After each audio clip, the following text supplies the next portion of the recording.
if there is, and my grandmother Janet is with us today, I want to, on behalf of our family, apologize to her. We kept him alive as long as we could, but you're stuck with him now. 24 years is long enough, and your vacation is over. Today we say goodbye to a man with many titles.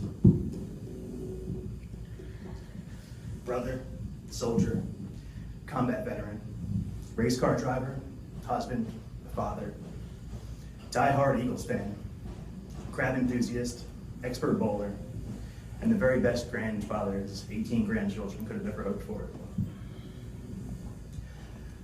William John Santangelo did not earn these titles through an easy life. Born to immigrant parents at the height of the Great Depression, he spent his formative years bouncing around orphanages and foster homes. In order to escape what I can only imagine were the horrors of early 20th century orphanages, he lied about his age to join the Army at 16 and would celebrate his 18th birthday on the battlefields of Korea. While the circumstances surrounding his wounds he received there remain vague, there is one thing I'm sure of. No nurse was able to escape his charm while he recovered in Army hospitals. A belief of mine which was reinforced by the testament of the nurses who cared for him over the last year or so, who often found themselves in heated arguments over which of them got to be assigned to him for the day. As it should be a surprise to no one who knew him, Mr. Bill, as they called him, was a popular patient. After discharge from the Army, he returned home to Pennsylvania, where he would find the brightest part of his life, a young woman by the name of Janet Bassler, with whom he would fall in love, marry, and raise 5 incredible children, but whom he would also lose far too soon. His life featured a series of events that would have broken a lesser man, but as was his nature, he faced them with courage, strength, and an unbreakable spirit.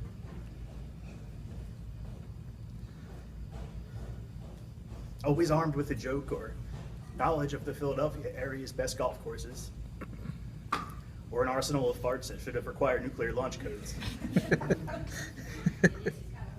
Bill Santangelo was a character we will not soon forget, and by which all of our lives have been enriched.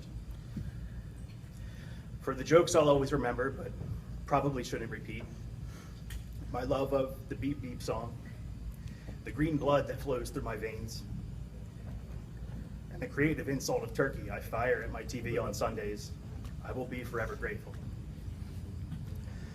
So today we say goodbye to a man with many titles, but of them all, the one that means the most to me is grandfather.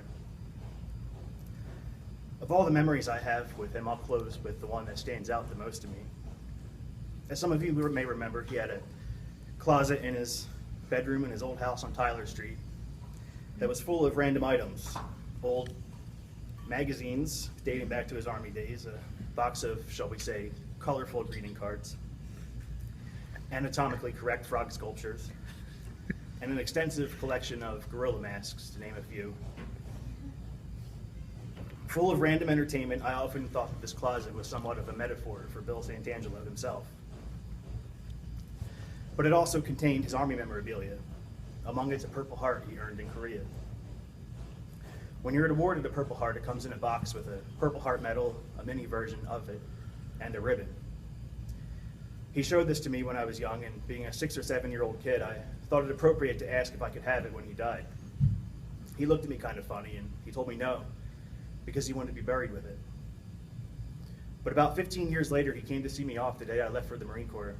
He pulled me aside, and he said he had something for me. He reached into his pocket, and he said something I'll never forget. I'm giving this to you now, because I don't want you to ever have to go and earn your own. And you can have the real one when I die. So goodbye to a man whose story was so unique. It took almost 84 years to tell, but will live on in all of our lives.